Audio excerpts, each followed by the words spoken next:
አንዴ እባክሽ አዋሪ። አሁንም አታዋሪ? አሁን ልታይ ፈቃደኛ አይደለሽም? ደሊና እኔ እኮ ላዋራሽ ነው የመጣሁት ትናንት ስለተፈጠረውና ቤት ውስጥ ስላለው ነገር። ደሊና እባክሽ። ካሌብ ውጣ! አይንህም ማየት አልፈልግም፣ ውጣልኝ። ደሊና እኔ እኮ ካሌብ ውጣልኝ አልኩ። ውጣና የምትወዳት ሚስት ጋር ሂድልኝ። ውጣ!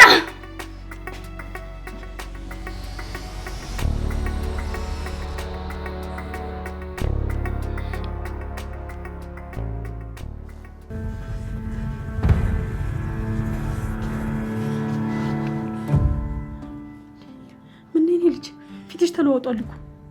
የሰጠውሽን መድኃኒት እንዳልኩሽ አድርገሽ ሰጠሻት? የሰጠውሽን መድኃኒት ሰጠሻት ንጉስ ጨምረሽ? እና ምን ተፈጠረ?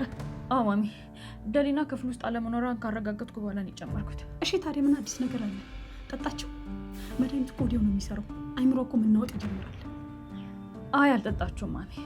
ልክ ልትጠጣው ስትል ያ ልጅሽ ከየት መጣ ሳይባል ኩሽና ውስጥ ዘው ብሎ ገባ። ምን? ካሌብ ገባ? አየሽ እንዴ ታዲያ ሚስጥራችን ተጋለጣ። አይ ምንም አላየንም። እሱ እኮ ዝም ብሎ ሊያናግራትና ሊለምናት ብቻ ነው የገባው። የኔ ልጅ ካሌብ መድኃኒቱን ቢያየውና ያቺ ሰራተኛ ብትጠጣው ኖሮ ሁሉ ነገር ተበላሽቶ ነበር። አሁንም ልትሰሚኝ ፈቃደኛ አይደለሽም ብሎ ሲለምናት፣ እሷ ግን ፊቷን አዞረችበት። ልክ ልትጠጣው ስትል ካሌብ እጇን ያዛት። እሷ ደግሞ እጁን ለማላቀቅ ስትል መድኃኒቱ ተደፋ። ግን ያቺ ሰራተኛ እስካሁን አልጠጣችሁም ማለት ነው? አዎ ማሚ፣ እስካሁን ትጠጣለች ብለን ብናስብም እቅዳችን በሙሉ ከሸፈ። ውሃው በመፍሰሱ ምክንያት መድኃኒቱም ሳይታወቅ ቀረ። ካሌብን ከዚህ ኩሽና ውጣልኝ ብላ ስትጮህበት ነበር። ውሃው ስለፈሰሰ መድኃኒቱን ሳታቀረች ካሌብን ከኩሽና ውጣልኝ ብላ አባረረችው። እሱም ትቷት ወደ ክፍሉ ገባ። እሷም እዛ ብቻዋን ቆማ ቀረች። ይሄ ካሌብ ሁልጊዜ በእኛ እቅድ እንደገባ ነው። እኛ ግን እጅ መስጠት የለብንም። ሌላ እድል መፈለግ አለብን። ስለዚህ እቺ ልጅ ለአንዴና ለመጨረሻ ጊዜ መንቅረን ማስወጣት አለብን ከዚህ ቤት። አዎ ማሚ ልክ ነሽ። ይሄ ጊዜ ካመለጠን በፍጹም ልናገኘው አንችልም። ቶሎ መፍጠን አለብን።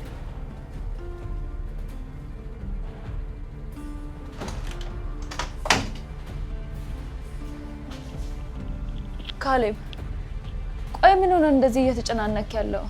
አይምሮ ምንም ሊያርፍልኝ ስላልቻለ እኮ ነው የመጣሁት። ቆይ ለምንድን ነው እንደዚህ የምትሰቃየው? እባክሽ ቤዛ ተይኝ በቃ። አእምሮዬ በጣም ተጨናንቋል። እንዴት ብቻህን ተዋዋለሁ ካሌብ? እኔ እኮ እጮኛክ ነኝ፣ የልጅህ እናት እኮ ነኝ። ድንገት ኩሽና ውስጥ እኮ ሳልፍ ነው ያየው። ምንድን ነው የሆንከው? ቆይ ለምንድን ነው ብቻህን የምትሰቃየው ካሌብ? ምንም አልሆንኩም ቤዛ፣ ዝም ብሎ ድካም ነገር። ውሸት ነው ካሌብ። ያቺ ሰራተኛ እያለቀሰች ከኩሽና ስታባረር በአይኔ በበረቷ አይቻለሁ። እሷ ለአንተ ምንም ቦታ ሳይኖራት በቁጣ ስታዋርደ ሳይት ካሌብ ልቤ ይደማል። እባክህ ካሌብ ለምንድን ነው እንደዚህ የምትሆንብኝ? እኔ እኮ እዚህ ሆንኩት ለአንተ ህይወቴን ለመስጠት ነው። ለምንድን ነው ያችን ልጅ የምትለማመናት? ቤዛ ደሊና እኮ እየተሰቃየች ያለችው እዚህ ቤት ውስጥ በእኛ ምክንያት ነው። እጇ ተቃጥሏል፣ ክብሯ ተነክቷል። እኔ ደግሞ የሰው በደል አልወድም። ቢያንስ ላስረዳት ይገባል። እሷ ብትሆን ያንተን ስቃይ ታያለች? እሷ እኮ ለራሷ ብቻ ነው እያሰበች ያለችው። ካሌብ እባክህ ራስን አትበድል። እኔና ማየ እኮ አንተን ደስተኛ ብቻ ለማድረግ ነው የምንለፋው። ካሌብ እንደዚህ ስትሆን ሳይ እኮ እኔ ውስጤ በጣም ይረበሻል። እኔ እኮ ወዴ ውስጥ ያለው ልጅ ራሱ እኮ መጨነቅ ይጀምራል። ቆይ ምን ሆነህብኝ ነው የኔ ጌታ? ለምንድን ነው እንደዚህ የምትሆነው?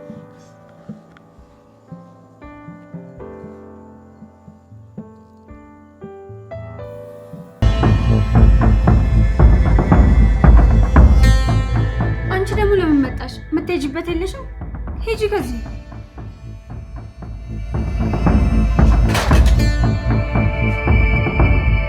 አንቺ ማ ስለሆንሽ ነው የኔን እቅድ የምታፋልሽው? አንቺ ማ ስለሆንሽ ነው ካሌብን የምታንበረክኪው? ቤዛ ምን እያደረግሽ ነው? እያበድሽ ነው እንዴ? እባክሽ ስለቱን ከፊቴ ዞር አድርጊ። አላርቀውም። ይሄኔ ቅድም ያንን ውሃ ጠጥተሽ ደንዝዘሽ ቢሆን ኖሮ ይሄ ሁሉ ስቃይ አላደርስብሽም ነበር። አሁን ግን ትዕግስቴ በጣም እየተፈታተንሽ ነው። በዚህ ስለት ፊትሽን በቦጫጭርልሽ ካሌብ ዞር ብሎ ማየሽ ይመስልሻል? ዝም በይ። የካሌብን ስም እንዳትጠሪ። አንቺ እዚህ ሆነሽ ሰርጉን ለማበላሸት ትሞክሪያለሽ አይደለ? እስከ ሰርጉ ድረስ አርፈሽ ካልተቀመጥሽ እማደርገውን ነገር በህልምሽም በኦነሽም ማየታችም። ስለዚህ አርፈሽ ተቀመጪ።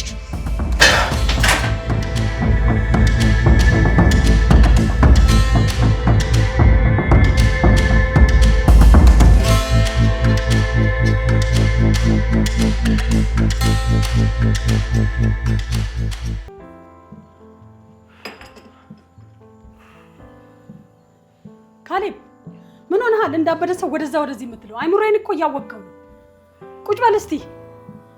ዛሬ ይሄ የፍርሃትና የመሸሽ ስሜት ያበቃለታል። ቁጭ ብለህ አሁን በሰከነ አይምሮ አዳምጠኝ። እማዬ አሁንም በጠዋት ስለዛ ስለ ሰርግ ነገር ልታወሪ ነው? ትላንት ማታ እኮ ተነጋገርን። አእምሮዬም ህይወቴም ዝግጁ አይደለም ለዚህ ነገር። ለምን ደግሞ አትረጂኝ? ዝግጁ አይደለሁም ማለት ይሄ ለአንተ ይሰራል እንጂ ለኔና ለቤዛ ይሰራ። ነገሮቹ ሁላ ከቁጥጥር ውጭ እየሆኑ የኔ ልጅ የሰፈር ሰውና ዘመዱ ሁሉ እኮ በሽኩሽታ ማውራት ጀምሯል። ስለዚህ እኔና ቤዛ የማይታጠፍ ውሳኔ ወስነናል። ምን አይነት ውሳኔ ነው? ምን አይነት ውሳኔ ነው? ያለ እኔ ፍቃድ እንዴት ነው የምትወስኑት? እኔ እኮ ህፃን ልጅ አይደለሁም ማሚ። የኔ ልጅ የቤዛ ሆድ እየገፋ እንደሆነ አይታይህም? ነገ መንደር ውስጥ ይሄው ላውሬ ሲናፈስ እኔ የትኛውን ፊት ይዤ ነው የምወጣው? እኔ ህይወቴም ሁሉም ነገሬ ዝግጁ አይደለም ለዚህ ነገር። እባክሽ ተረጂኝ። ስለዚህ ሰርጉ ነገ መሆን አለበት። ከዚህ በኋላ የምናባክነውም የምናጠፋው ጊዜ የለም። ነገ እማዬ፣ ይሄ እብደት መሆን አለበት። እንዴት ነው በአንድ ጊዜ ሰርግ የሚባለው? አዳራሽ አልተያዘ፣ የሰርግ ጥሪ ካርድ አልተበተነ። እንዴት ነው በአንድ ጊዜ ሰርግ ተብሎ የሚነሳው? የኔ ልጅ ነገ ምስክርና ቤተሰብ ባለበት አነስ ባለች ፕሮግራም ላይ አንተና ቤዛ ትቀበላችሁ። ዋናው ነገር በህጋዊ መንገድ መጋባታችሁ፣ ሌላው ነገር ሁላ ትርፍ። እባክሽ እማዬ አታስገድጂኝ። ነገ በጣም ቅርብ ነው። ለራሴ ብዙ ያልወሰንኳቸው የህይወት ውሳኔዎች አሉ። ስለዚህ በህይወቴ ጨክነሽ እንደዚህ አታርጊ። ካሌብ፣ እውነት አንተ የኔ ልጅ ከሆንክ ልታከብረኝ ይገባል። የነገዋ ቀን የቁርጥ ቀን ናት። የማይሰረዝ ፕሮግራም ነው። ገብቶሃል የኔ ልጅ? ሄደ ልብስህን አዘጋጅ። ነገ እዚህ ቤት አነስ ያለ ፕሮግራም ይደረጋል። ሰርጉም ይከናወናል።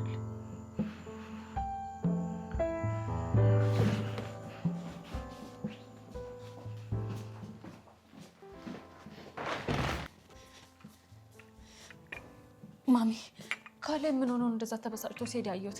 ምን ብለሹ ነው? እቅዳችን ተበላሸ እንዴ? አይ የኔ ልጅ ምንም የተበላሸ ነገር የለም። ይልቁኑ እኔ ላንቺ ትልቅ ሰርፕራይዝ አለኝ። ሰርፕራይዝ? የምን ሰርፕራይዝ? ካሌብ ተስማማ እንዴ? ማሚ ንገሪኝ እንጂ እያጓጓሽኝ እኮ ነው። ካሌብን አሁን አናግሬዋለሁ። መውጫና መግቢያ ሳጥቼን ያሳመንኩት። ያቺ ሰራተኛ እዚህ ቤት ችግር እየፈጠረችና ያንተ ልብ እያሸፈተች ስለሆነ በጊዜ እንድትጋቡ ብዬዋለሁ። ነገውኑ ሰርጋችሁ መሆን አለበት። ምን? ነገ? ማሚ እውነትሽን ነው እንዴ? ነገ ሰርጋችን ነው? ዋናው ነገር አንቺ የካሌብ ህጋዊ ሚስት መሆንሽ ነው። ያችን ሰራተኛ ደግሞ ምንቅር አድርገን ከዚህ ቤት እናስወጣታለን። የኔ ውድ እናት፣ አንቺ እኮ በዚህ ዓለም ላይ ወደር የሌለሽ ውድ እናት ነሽ እኮ። ለዚህ እኮ ነው ውድሽ። እኔ እኮ ሰርጉም ይዘጋይ መስሎኝ በጣም ፈርቼ ነበር። እኔ እኮ ሚስጥራችን የሚወጣ መስሎኝ በጣም ስጨነቅ ነበረ። ነገ ከሆነማ ሰርጋችን በጣም ደስ የሚል ነገር እኮ ነው። ያቺ ደሊና በቅናት እብድ ነው አደርጋት። አይ እኔ ልጅ አሁን መደሰቱ ይበቃሻል። ሂጂና ለነገ ጧት ልብስሽን አስተካኪ። ነገ የዚህ ቤት ሙሉ መቤት ትሆኛለሽ።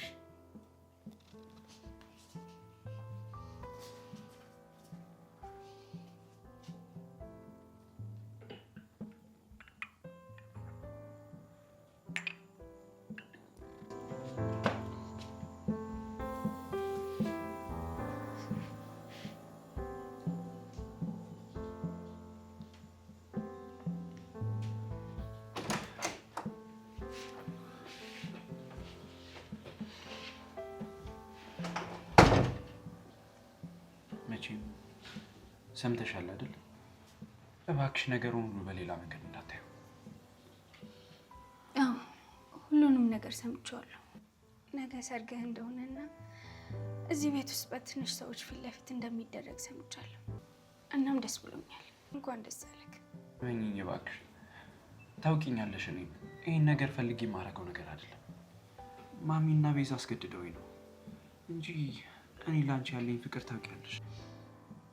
ምንም አይነት ማብራሪያ አያስፈልግም ካሌብ። ሁሉንም ነገር በሚገባ ተረድቻለሁ። እኔ እዚህ ቤት የመጣሁት የቤት ሰራተኛ ሆኜ ነው። ህይወት ደግሞ የራሷን መንገድና ደረጃ ትሰጠናለች።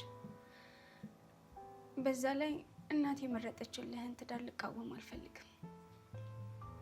እንዴት እንደዚህ በጥንካሬ ትይኛለሽ? ለአንቺ የነበረኝ ፍቅር እኮ እውነተኛ ነው። እንዴት እንደዚህ ጨከንሽ? ካሌብ ፈጣሪ ምስክሬ ነው። በውስጤ ምንም አይነት ቂም አልያዝኩብህም፣ ክፋትም አላስብብህም። ነገ ለሚደረገው ሰርግ ፍጹም ሰላም እመኝልሃለሁ። ከልጅህና ከቤዛ ጋር የተባረከ ደስተኛ የሆነ ትዳር ይስጥክ።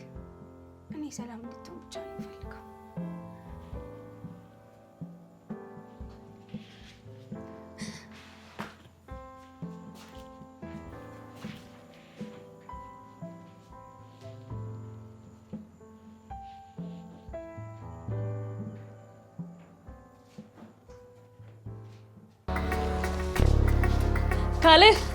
ካሌብ ቆይ አንዴ አትሂድ። ተመልከተኝ፣ ድንቅ ነገር ላሳየ። ምንድን ነው ቤዛ? ቀሚሱን የውስጥ የኔ አያምርም? ለነገው ሰርጋችን እኮ በልዩ ሁኔታ ያዘዝኩት የሙሽራ ቀሚስ ነው።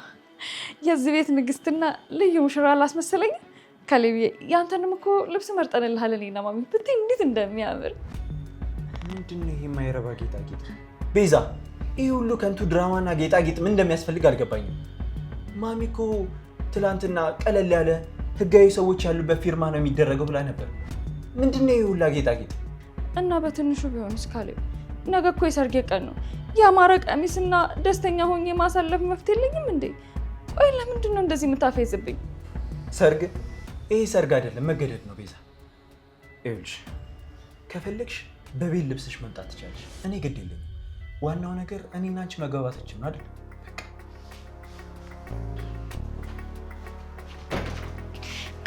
ካሌብ ሁሌ ይሰርበኛል፣ ሁሌ አንቆሸሸኛል። ጭራሽ በቤት ልብስሽ ብትሆኝ ምን ችግር አውረኛል እንዴ? ይሄ ሁሉ ነገር በጅልና ምክንያት ነው እየሆነ ያለው። እቺ ልጅ ከዚህ ቤት ካላስወጣው በጭራሽ ካሌብ ወደ እኔ ፍቅር ሊቀየር አይችልም። ደግሞ አሳይሻለሁ ባልሰራልሽ ግደልና። ዳሊና፣ አንቺ ዳሊና፣ ምንድን ነው የሚያንቀራፍፍሽ? ነይ እንጂ አንቺን አይደል እንዴ የምጠራው? አቤት።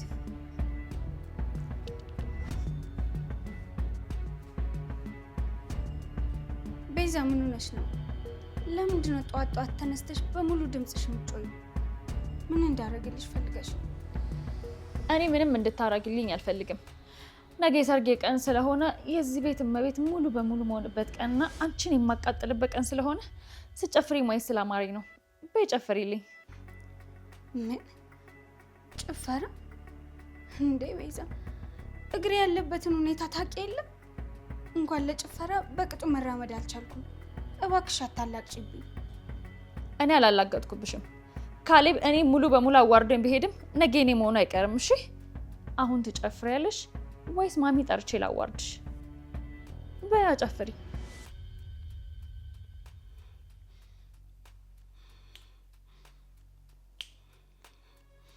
አዎ ጎበዝ፣ አጨብጭቢ እንጂ።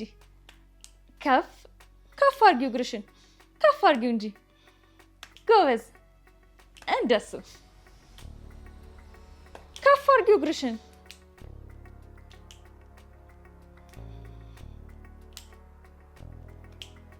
ኧረ በደንብ ጨፍሪ እንጂ፣ ሰርጌ እኮ ነው።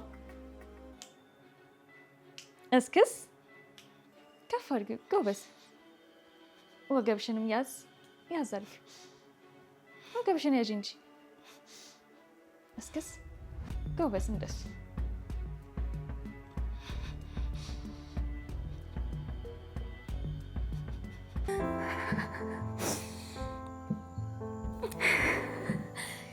የሰው ልጅ እንዴት በዚህ ልክ ጨካኝ ሊሆን ይችላል? ፍቅር የሰጠኸው ህይወት የሰጠኸው ሰው መልሶ ሲቀጥፍህና ሲያዋርድ ማየት በጣም ያማል። ሁሉ ነገራችሁ ውሸት፣ ትዳሩም ውሸት፣ ስብስባችሁም ውሸት። ነገ ሁሉም ነገር ያበቃል። እኔም ከዚህ ቤት እሄዳለሁ። በእናንተ ክፋት የምሰቃይበት ምንም አይነት ምክንያት የለም።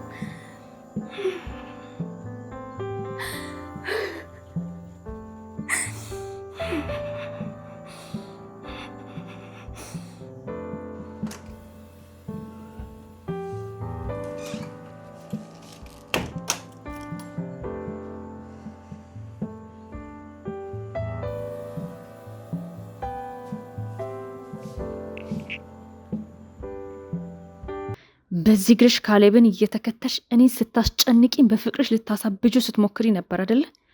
አሁን ግን የእውነት የምትሰቃይበት ሰዓት ደርሷል።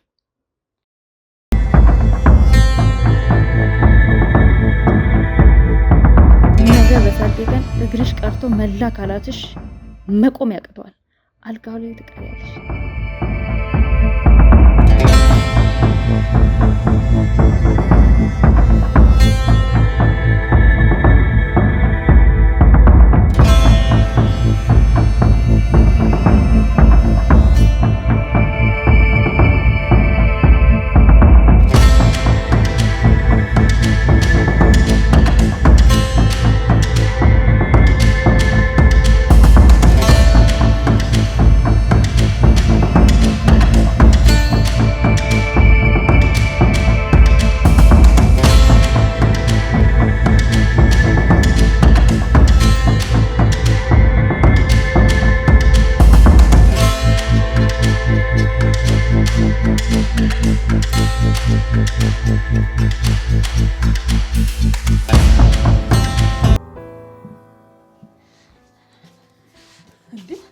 ቤዛ ልጄ ምንድነው እንዴ ጥርስ በጥርስ ያደረገሽ?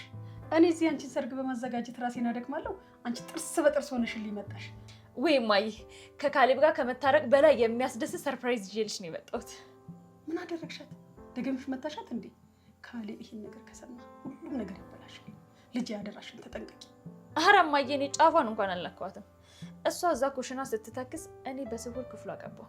ከዛ በቀስታ ወደ ክፍሏ ገባሁኝና ደሊና የምትቆምበትና የምታርፍበት ቦታ ላይ ሚስማሮችን ደርድሬ በሩን ዘግቼ ወጣሁ። ወይኔ ልጅ ሚስማር ግን አንቺ እውነትሽን ነው? ከኔ ልብ እንደተወጋ ያንቺም ሰውነት ይወጋል። እኔ በካሬ ፍቅር እንደተቃጠል ያንቺ አካል መላ ሰውነትሽ ይቃጠላል ብዬ ዝቼባት ወጣሁ። ልክ ደክሟት ክፍሏ ልታርፍ ስትገባ እነዛ ሚስማሮች ሰውነቷ ላይ ቀጥታ ይገባሉ። ከዛ ንቅንቅ አትልም፣ አርፋ ትቀመጣታለች።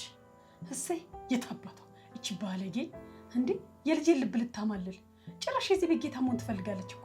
እንኳን ደበደብሻት። አንቺ ነሽ ከዚህ በኋላ የዚህ ቤት እመቤት።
አምላኬ ወይ አንተ ፍረድ።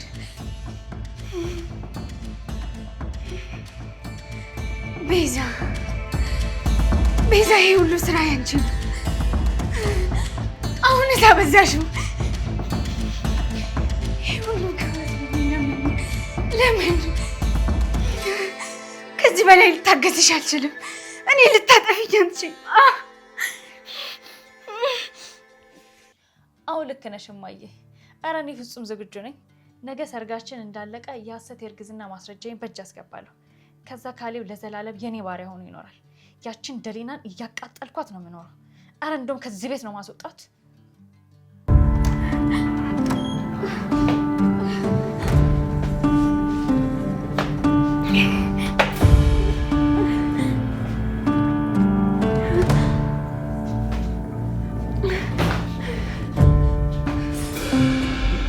ደሊና ምን ሆነሽ ነው? ደም በደም ሆነሻል እኮ። እጅህን ከላይ ላይ አንሳ።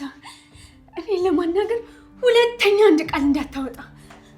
አንተን ለማናገር ምንም አይነት ምክንያት የለኝም። እሺ አትቆጪ። ምንድነው የተፈጠረው? ማን ነው እንደዚህ ያደረገሽ? ንገሪኝ።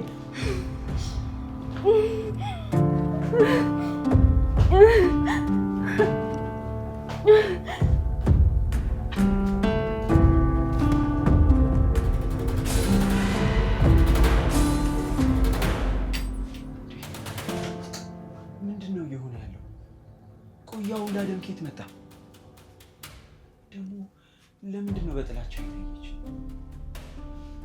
ይሄ ቤት ሰላም አጣ። ለራሳቸው ጥቅምና እኔን ለማስገደድ ሲሉ ይኸው ምንም የማታውቀውን ልጅ ገደል እየከተቷት ነው። ከዛ እኔም ዝም እያልኳቸው። አሁን እኔ ወንድ ነኝ? የራሴን ህይወት መምራት ያቃተኝ በጣም ደካማ ፍጥረት ነኝ።